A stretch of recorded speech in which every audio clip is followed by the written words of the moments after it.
하나님 말씀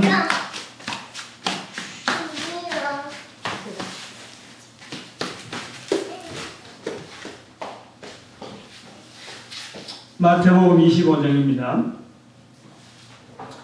마태복음 25장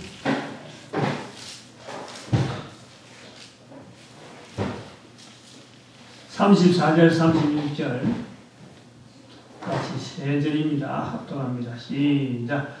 그때 임금이 그 오른편에 있는 자들에게 이르시되 내 아버지께 복받을 자들이여 나와 창세로부터 너희를 위하여 예비된 나라를 상속하라. 내가 줄일 때 너희가 먹을 것을 주었고 목마를 때 마시게 하였고 나그네 되었을 때 영접하였고 벗었을 때에 옷을 입혔고 병들었을 때 돌아보았고 옥에 갇혔을 때 와서 보았느니라. 아멘. 네, 감사합니다.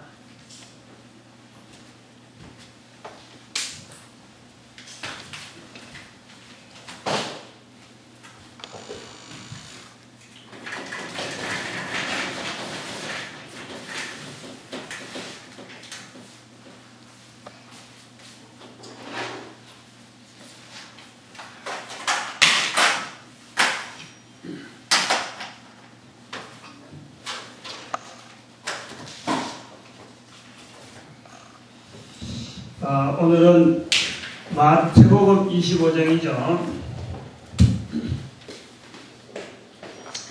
마태복음 25장입니다.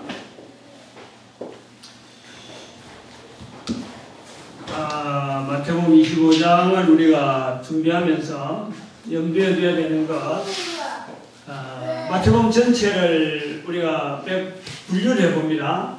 5장, 6장, 7장, 5, 6, 7장 10장, 그 다음에 13장, 16장. 이거 딱딱 구분이 될지 모르겠어요.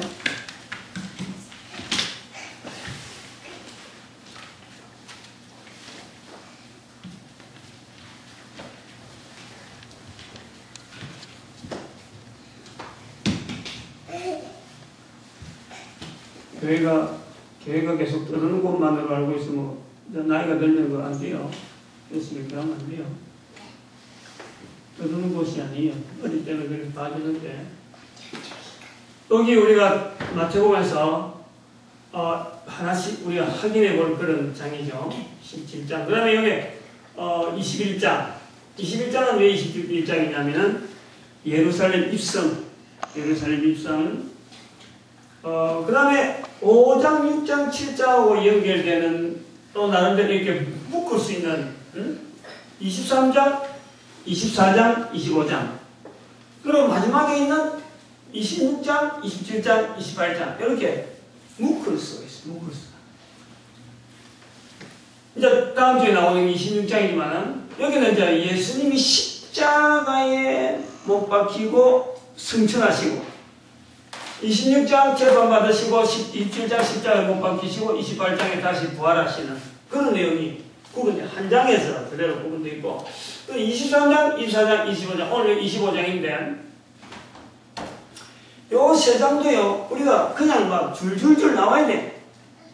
처음엔 잘 안 놓을 수가 있는데 23장은 바리새인들 화에서 찐저 서기관들의 바리새인들 23장 그 다음에 24장은 예루살렘이 이제 어떻게 될 것이다 하는 그 선포. 그 다음에 25장 오늘이거든요. 근데 이것이 앞에 이 내용하고 연결되어 있어요. 오늘 이 내용이 25장의 내용이 23장, 24장 요 연결이 되어지면서 25장이 정리가 되어 있는 거죠.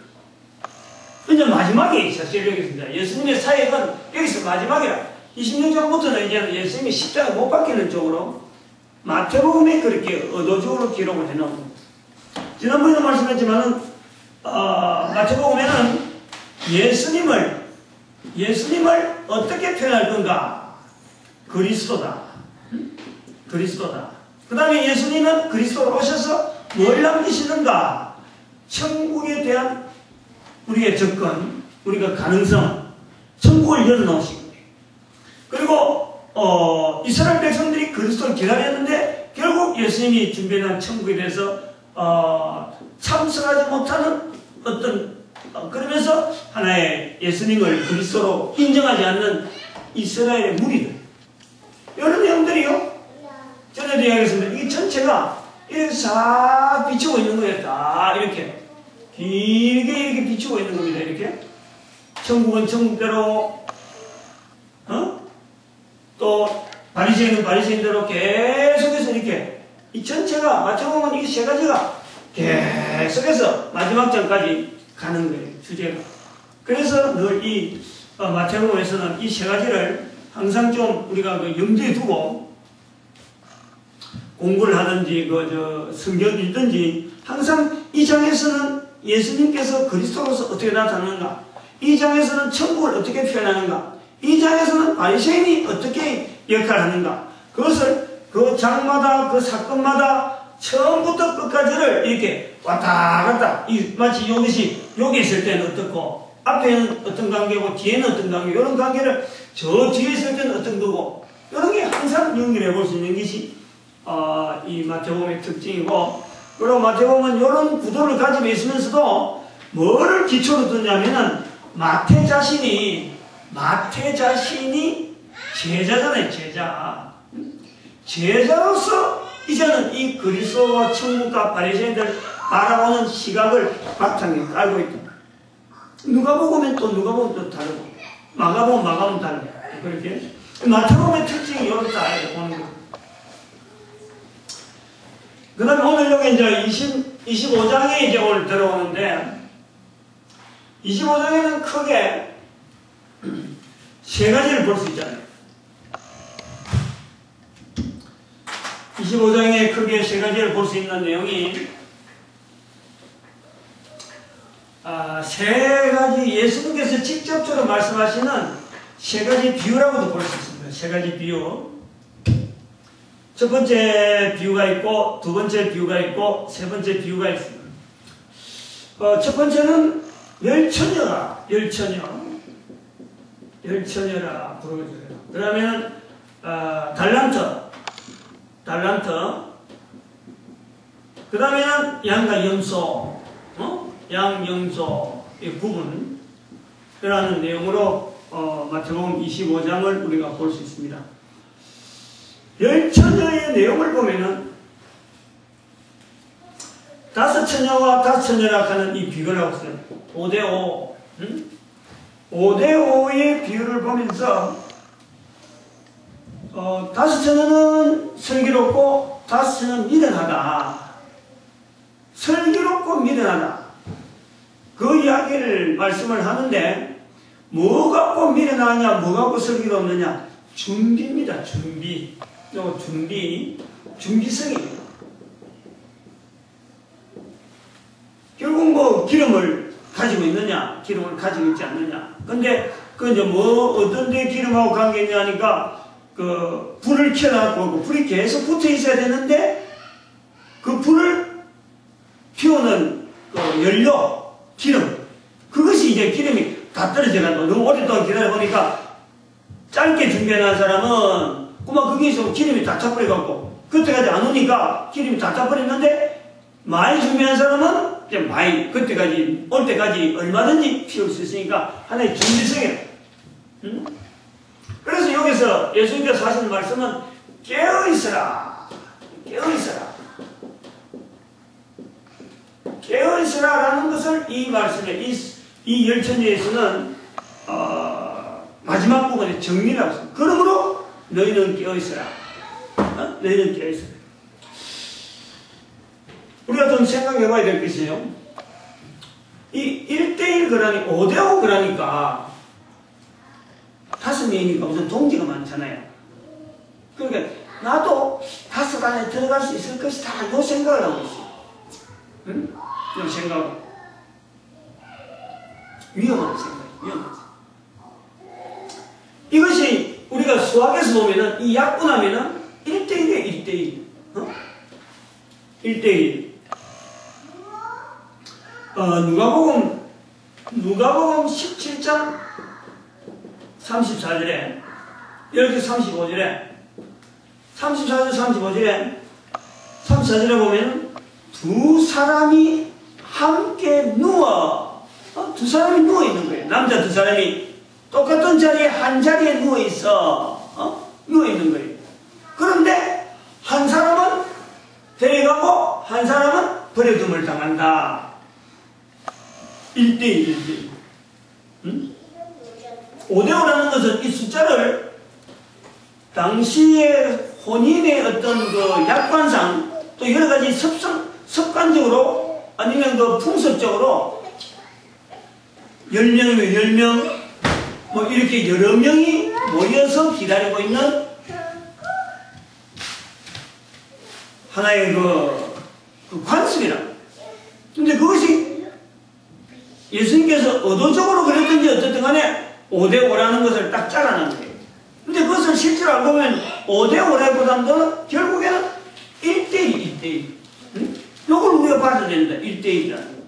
또 열천에서는 요걸 조금 인상 깊게 봐야 돼요.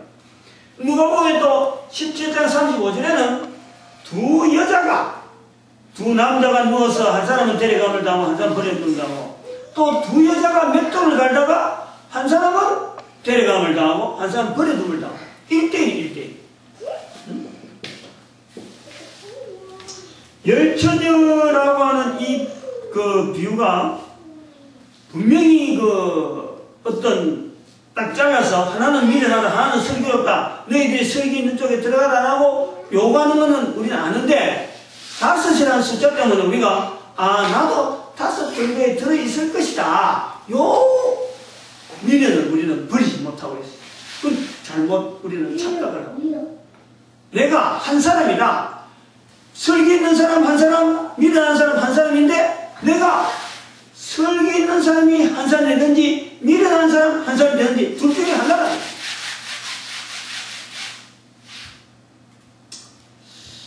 이것이 이제 열처녀에서 어떻게 하나 우리가 하나의 좀 관심 있게 봐야 되는 부분이고 그리고 이 열처녀는 또 다르게 이야기하면은 사실은 지금 미련하다 슬기롭다 지금 신랑이 온다 안 온다 하는 이런 부분이요. 사실 이거는 예수님이 당장에 지금 있는 예루살렘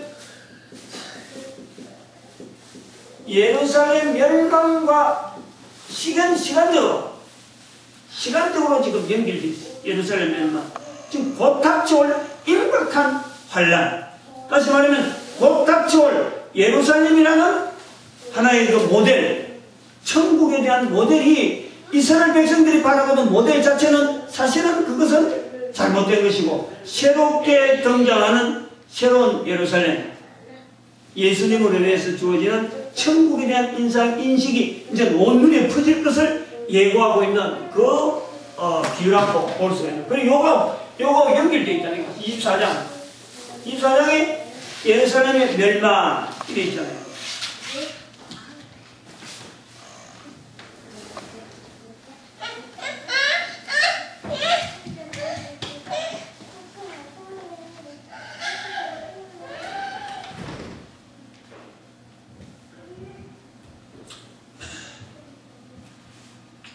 그 다음에 우리가 달란트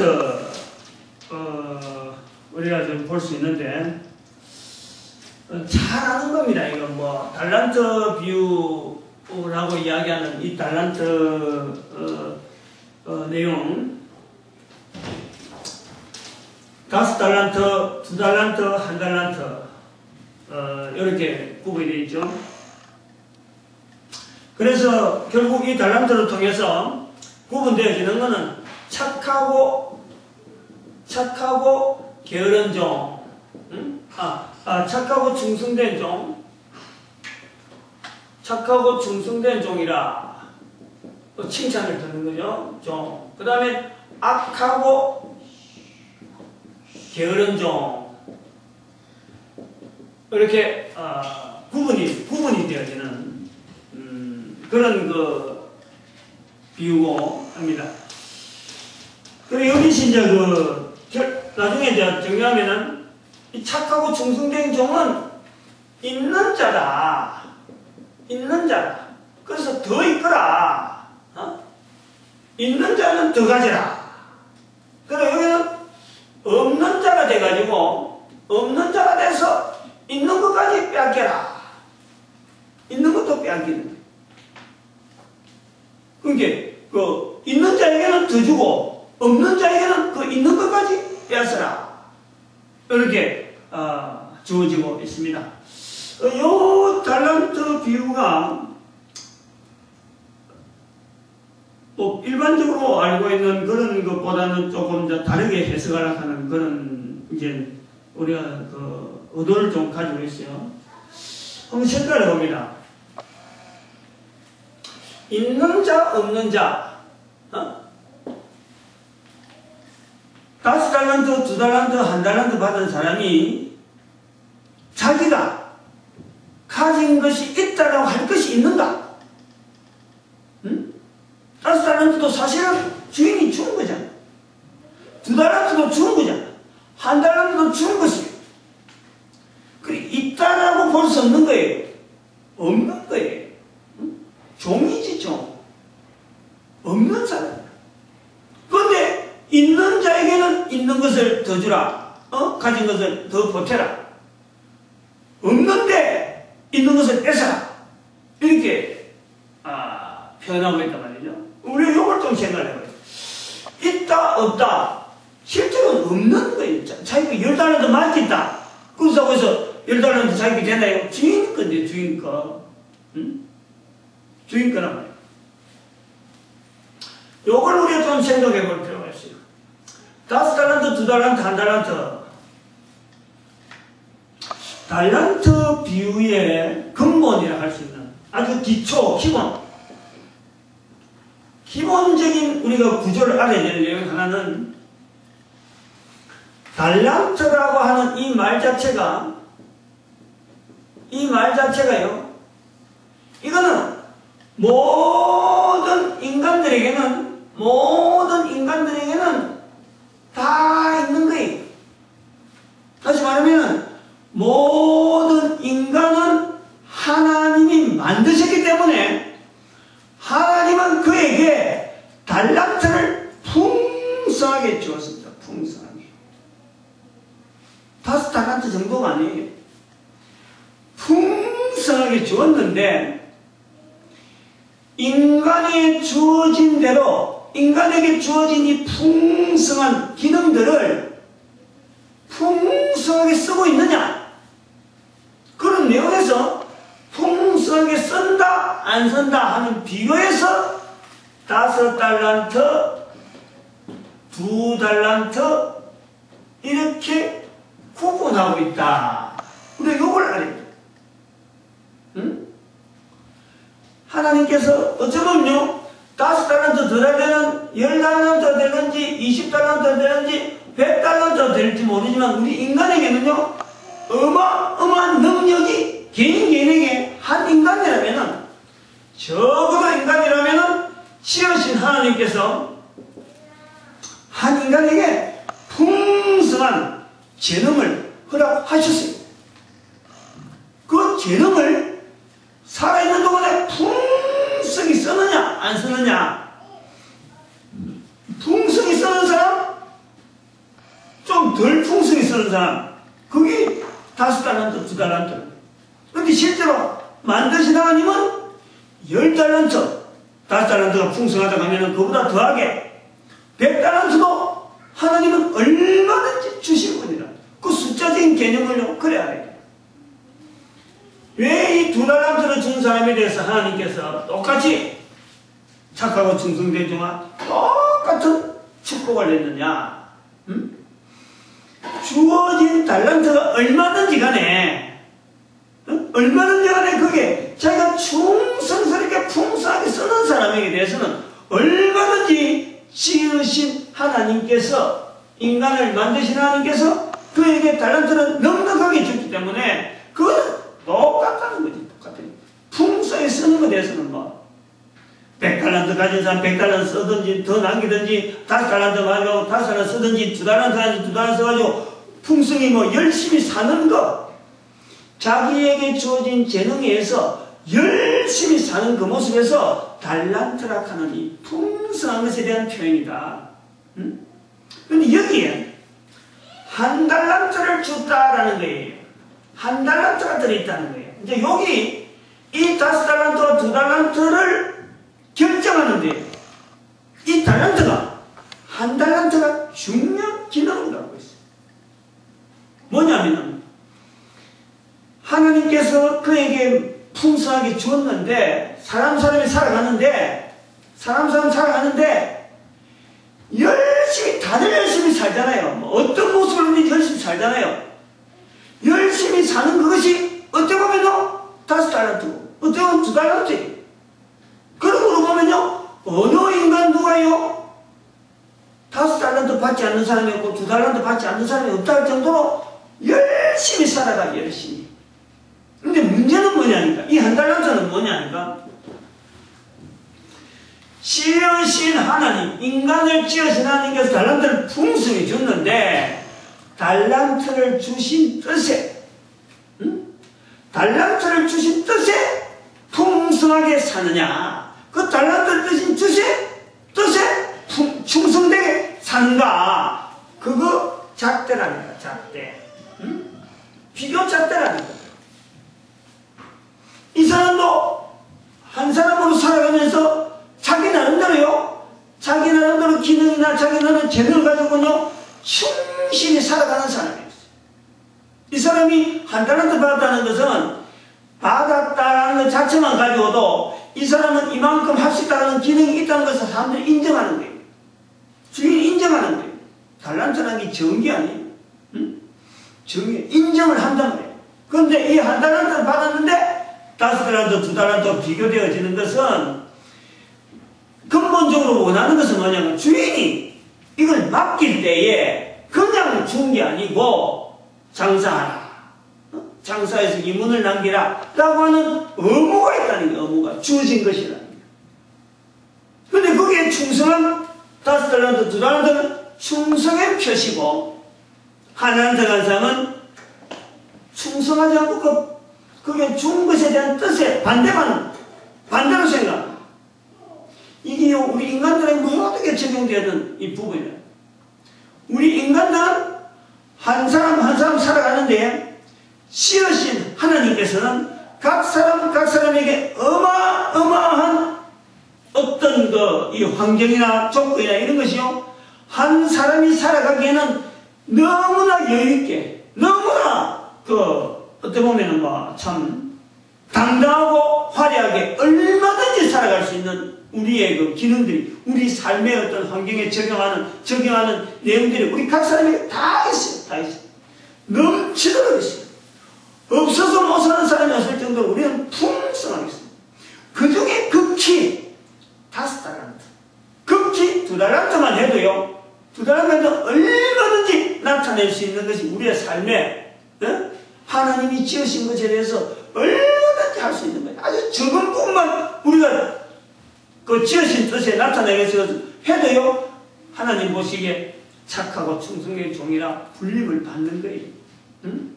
그런데 그 일조차 안 하는 사람이 있다. 그래서 한 달란트라는 이 표현이 나오는 거랍니다. 그보다 더 작은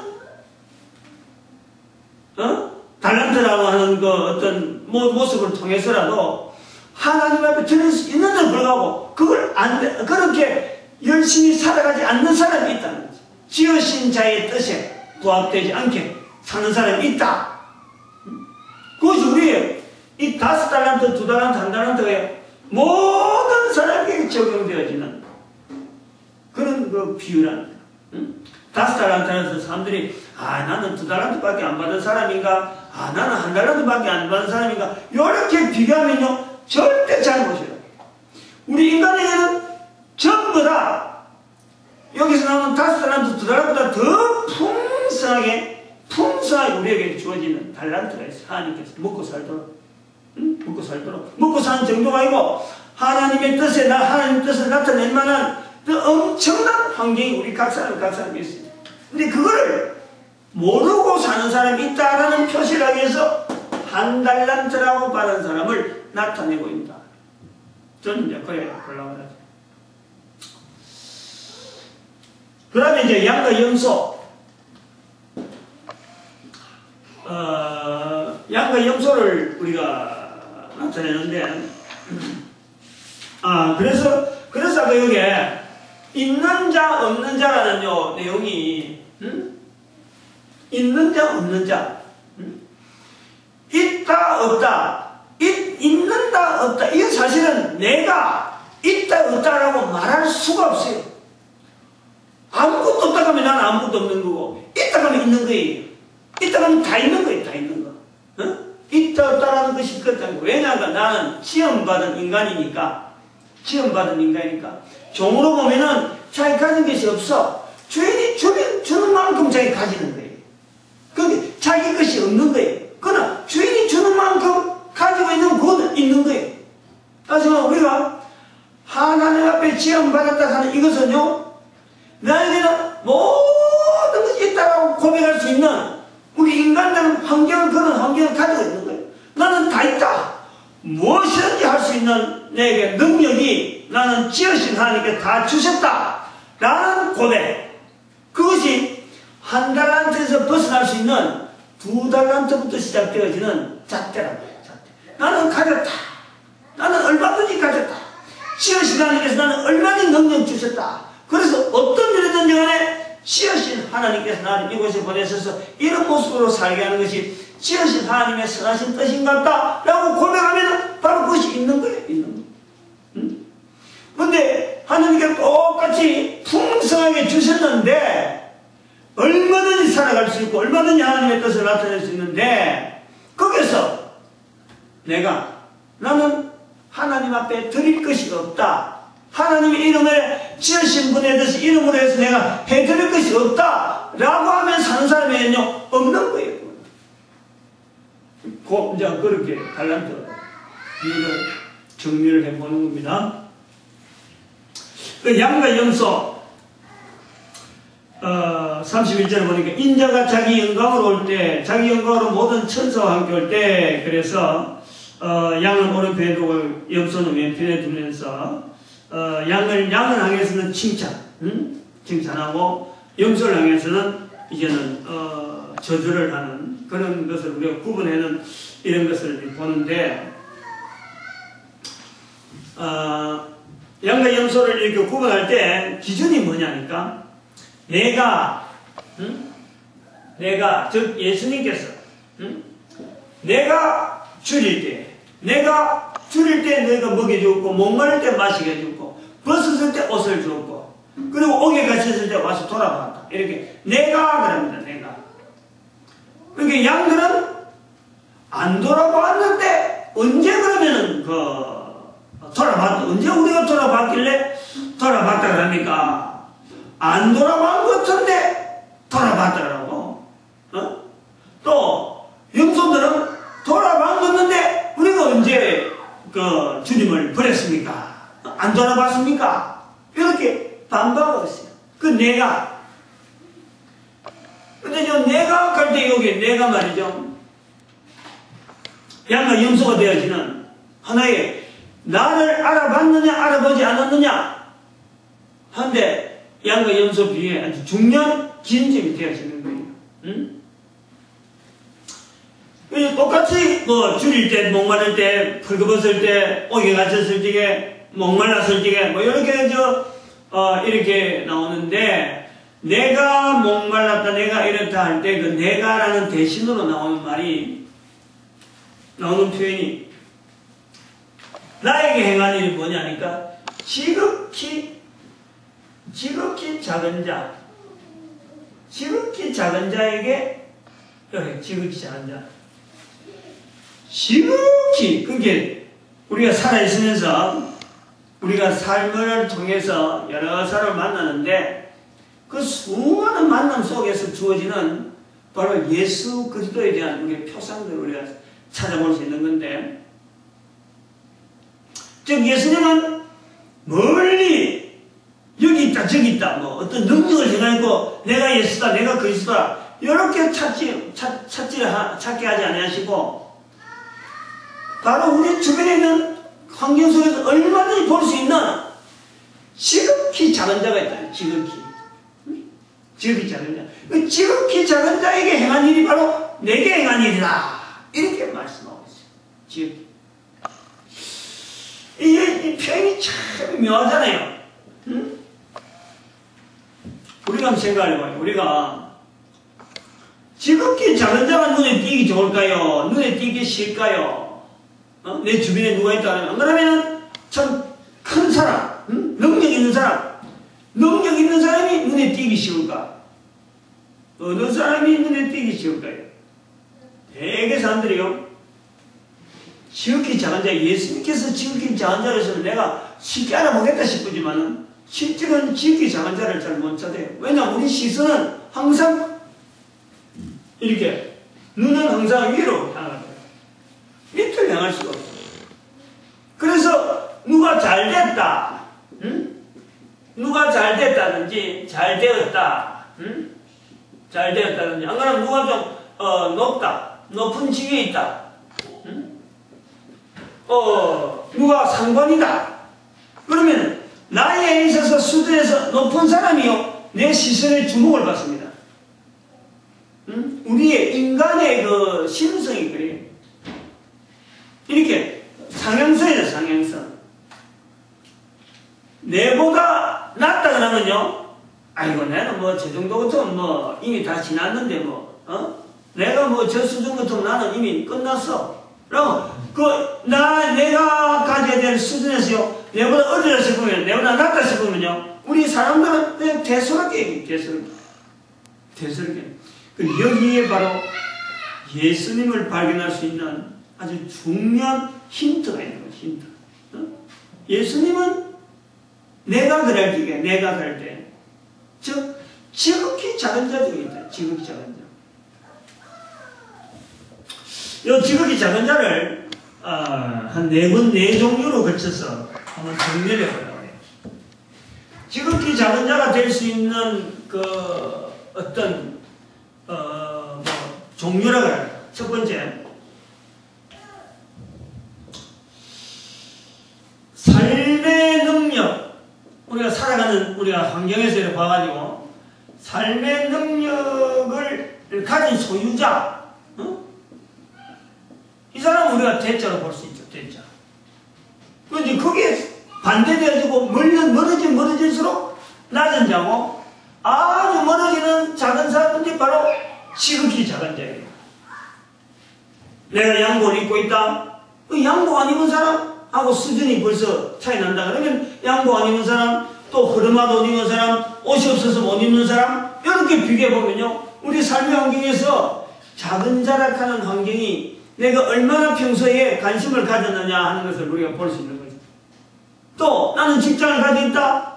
직장 안 가는 사람, 직장을 구하고 있는 사람, 또 직장이 없어서 아무리 해도 못 구하는 사람, 직장은 도무지 구할 수 없어갖고 뭐 환경에 떨어져서 먹고 사는 문제가 어려운 사람, 이렇게 내 삶의 능력에 따라서 이렇게 비교해 볼 수 있는 그런 우리가 낮은 비참한 어떤 환경, 이런 사람들이 어찌 보면은 지극히 작은 자의 무리에 들어가 있을 수가 있어요.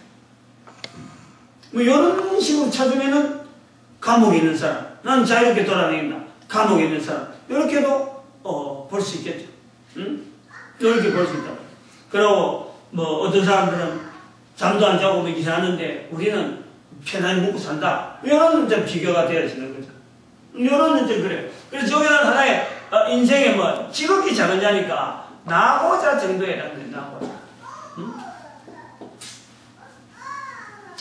그 다음에는 하나 또 생각해 볼 것은, 내가 살아가면서 내가 사는 삶에서, 이 삶의 환경에서 느껴보지 못한 환경, 그 환경에 사는 자, 그리고 정반대적으로 내가 생각해보고 내가 추리해보고 내가 어떻게 해볼 수 있다 하는 그런 어떤 그 환경엔 전혀 어떤 관계가 없는, 상상도 못하는 그런 환경 속에서 살아가는 자가 있다. 그 이제 마음적으로, 이제 어떤 정서적으로 느끼는 거예요. 그 뭐 같이 눈에 볼 수 있는 게 아니니까. 그런 사람들에 대한 지극히 작은 자가 있어요. 지극히 작은 자. 그런 내 삶에서 도무지 느껴보지 못하는, 다시 말하면 우리가 같은 문화권, 안 그러면 같은 이건 기후조건, 그 다음에 같은 국가, 이런 데서는 생각지도 못하고 있는데 엉뚱한 데서는요 정말 인생으로 살아가는 그 모습이 비참한 모습으로 살아가는 그런 사람들이 얼마나 있는 거예요. 응? 우리가 뭐 그렇게 어렵게 뭐 멀리 볼 것도 없어요. 옛날에 우리가 그 오래된 사는 시대에 봐도 지금도 50년 전만 하더라도 지금하고 해도 돼요. 지금 나이가 이제 60이 되어가면서 이렇게 보지만은 옛날에 어른들 60 노인이라 하면요 그 사람이 있는 방에 들어가면은 냄새가 깨끗하게 나고 말이에요. 인사로 들어가면 벌써부터 코가 벌써부터 쑥 들어가고 숨을 들어마시기가 좀 굉장히 곤란할 거예요. 그걸 인사하고 얼른 나가려고 그러죠. 근데 그런 사람들은 그 안에서 태연하게 앉아서 어허하고는 인사를 받고 아주 뭐 아무렇지 않은 거예요. 근데 지금 보면 말이에요. 그 좋지 않은 냄새들이 몸에서 나는 냄새난지 안 그러면 뭐 여러 가지 어떤 배설물이 뭐 여러 가지 제대로 정리가 안 돼가지고 그대로 막 묻어 있는다 말이에요. 그런데 산다는 거죠. 그러면 5, 60년 전에 우리만 그러냐면 지금도 그런 곳이요. 전 세계 곳곳이 얼마든지 있어요. 이런 부분들이 우리가 내가 사는 삶의 환경에서 전혀 느끼보지 못하는 데서 멀리 있는 사람들, 우리하고 영 어려운 그런 환경도 우리가 지극히자만자 중에 들어갈 수 있다. 이렇게 볼 수 있는 거예요. 그 다음에 세 번째 우리가 그 지극히자만자라고 하는 이 환경은 어떤 식이 있느냐니까 세상의 어떤 큰 물결, 세상의 큰 물결 할 때 이 물결은 다시 말하면 여러 사람들에게 어떤 영향을 미치는데 이게 나쁘게 영향을 미친단 말이에요. 근데 그거를 바로 세우려고, 바로 세우려고 있는 어떤 외로운 외톨이가 있어요. 누군가는 그 일을 해야 되기 때문에 어쩔 수 없이 그걸 붙잡고 있는 거지, 뭐 깃대를 붙잡고 있는 거예요. 지나가는 사람들은 자기하고 관계없다 싶어서 그냥 싱싱 지나가는 거예요. 이런 사람들이 바로 지극히자만자 중에 들어가 있는 거예요. 그런 사람들 알아보기가요 굉장히 힘듭니다. 다른 사람 눈에 떠있는 이유가 없어. 다른 사람들은 전부 다 같이 지나가니까 그런 사람들 그걸 깃발 붙잡고 있는 그 사람이 눈에 들어오면 네가 없는 거예요. 이런 사람들이 있다. 성경에 나온 대로 이사야 40장 3절 말씀에 세례요한같이 광야에서 외친 자가 되니까 광야에서 외친 자. 그 넓은 광야에서 외롭게 외치는데 그걸 뭐 알아서 광야로 나갈 사람들 누가 있어요? 집안이 떳떳하고 먹을 게 많고 환경이 좋은데 살기 좋은데 그런 주거지에 살지 뭐 광야에도 나가서 짐승들하고 싸워야 되고 비바람 그냥 맞아야 되고 집도 없고 옷도 제대로 뭐 못 고쳐 입는 그런 데를 안 나가는 거예요. 그런데 지키고 있는 거죠. 지키고 있는 거예요. 그게 지극히 작은 데, 지극히 작은 데. 성경에 나오는 대로 그렇게 말해요. 그 다음에 네 번째, 여기 이제 좀 중요한 거, 요거 양과 염소에 아주 중요하게 연결되어지는 내용입니다. 다시 말하면은, 제일 어려운 길을 걷는 자라. 이 걷는 자를 지극히 작은 자에 연결을 딱 해보면요. 양과 염소에서 내용이 탁 구분이 나옵니다. 딱 드러납니다. 여기 한번 생각해보세요. 뭐 길을 걷는 거야, 누구든지 걷는데, 제일 어려운 길을 걷는다. 첫 번째, 육신적으로 어려운 걷는 사람 있잖아요. 제일 어려운 걷는 사람. 몸이 아프다든지 막 힘들어 막 같이 가면서 막 쩔쩔매고 막 이러는 사람 있잖아요. 같은 동행을 하더라도 몸이 약하면 떨어집니다. 몸이 약하면 못 나가는 거예요. 그 육신적으로 어렵게 하면서도 길을 걸을 적에 그 중에서 제일 어려운 사람이 있을 수가 있죠. 육신적으로. 그 다음에 정신적으로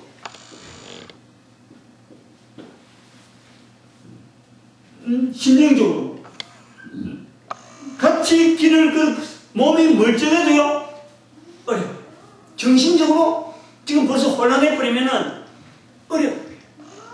제일 어려운 길을 걷는 사람, 육신적으로 정신. 그 다음에 우리가 세 번째, 어떤 믿음. 믿음에서 길을 걸어가. 이렇게 밑으로 가면 갈수록 이게 제일 어려운 길을 걷는 거예요. 여기서 이제 왜 이게 제일 어려운 길이냐 하면 여기에서 두 갈래 길이 나오는 거예요. 이 믿음에 의해서. 여기에서 천국을 향해서 가는, 천국을 향해서 가는 걸음이 여기에서 갈라져 있고, 그 다음에 여기도 지옥을 향해서 가는 길이 있어요. 요 두 길 중에서 어디가 어려운 길? 지옥으로 가는 길이요, 제일 어려운 길을 가는 거죠. 본인이 알든 모르든 간에, 본인이 알든 모르든 간에 제일 어려운 길 가는 사람은요, 사실은 이거 육적이나 정신적으로 가는 길보다도 의의 길, 믿음의 길 중에서 믿음을 가지지 못했기 때문에 이 길이 지옥길로 가는 것이요, 이것이 인생 중에서 가장 약하고 약한, 지극히 작은 자의 걸음, 가장 약한 발걸음이, 제일 어려운 발걸음이 바로 자기가 가는 걸음을 자기도 모르게 가장 고통스럽고, 이게 어렵지 않을 수가 없잖아요. 이 제일 어려운 길을 걷는데, 지옥 가는 길. 여기서 우리가 양이 되고 염소가 되어지는 이 걸음에서 우리가 바로 이들에게 향해서 지극히 작은 자에게, 다시 말하면은 지옥 가는 길이 분명한데도 불구하고 그 길을 알지도 못하고 가는 그 사람들에게 이 길이 잘못된 길이라는 것을, 그리고 바른 길을 갈 수 있도록 어떻게 하든지 돌이킬 수 있도록 천국 가는 길을, 그는 그 길은 두 갈래 길밖에 없기 때문에 다른 길이 없어요. 요 길을 알려주고 요 길을 선대해주고 요 길을 향해서 나서는 자들이 바로 예수님께서 말씀하시는 양과 염소에서 나오는 천국과 지옥이 나오는 거예요. 천국과 지옥. 천국은 여기서 보니까 이 천국은 뭐냐니까 요 양과 염소에서 나옵니다. 성경 전체에서 예수님께서 천국과 지옥에 대해서 누가복음의 16장에 나오고 마태복음의 지금 25장 요복에 나오는 거예요. 바로 양과 염소에서 나오는 거예요. 천국은 뭐냐니까 창세전부터 예비된 나라. 천국은 창세전부터 예비된 나라가 바로 천국이에요. 지옥은 여기는 천국은 25장 43절, 그 다음에 지옥은 25장 34절, 25장 34절이 여기고, 그 다음에 지옥은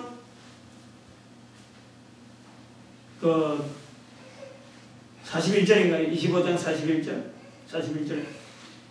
마귀와 그의 신하들, 마귀와 그의 사신들에게, 자신들을 위해서 준비되어진 나라, 영영한, 이 나라가 영영한 불, 또 두 가지. 요 영영한 불이라고 하고 여기 나라, 여기 천국 지역입니다. 나라, 창세전부터 예비된 나라. 그리고 마귀와 그 신하들을, 마귀와 그 사신들을 위해서 준비되어진 영영한 불, 그게 지옥이다. 마태복음 25장에서 같이 나옵니다. 예수님께서 직접 말씀하신 천국과 지옥에 대한 이야기가 그거 나옵니다. 여기 보십시오. 천국에 간다. 어려운 길은 어려운 길인 게 분명하지만, 이 길이 어렵든 어려운 게 분명하지만, 지옥 가는 길은요, 정말 이거는 우리가 건장해서 될 일이 아닙니다. 건장해야 돼. 요 내용은 여기서 뭐 어려운 길이라 하는 그런 의미보다도 요 길에 지옥이라 하는 길을 의미하기 위해서 우리가 이 지옥이 어마어마한 그 어려운 길이다. 참 지극히 작은 자가 걷는 거나 그걸 나타내는 그림이지만 여기서 비교되는 건 천국과 지옥이라 하는 그거는 좀 다른 의미가 되겠죠. 천국은 그래서 들어간 게 아니라 단지 이제 지옥이라는 것에 대한 이 대별, 요 비교 이거 하기 위해서 들어간 거고, 가장 지극히 작은 자에게 행한다 할 때 그 지극히라고 하는 것은 바로 지옥으로 향하는 그 발걸음. 그 발걸음에서 하나님은 계속해서 보고 있는데 인간들은 다 놓치는 거지. 잘 지옥 가는 것도 바빠 죽겠는데 너무 지옥 가는 거 신경 못 쓰는 거예요. 그래서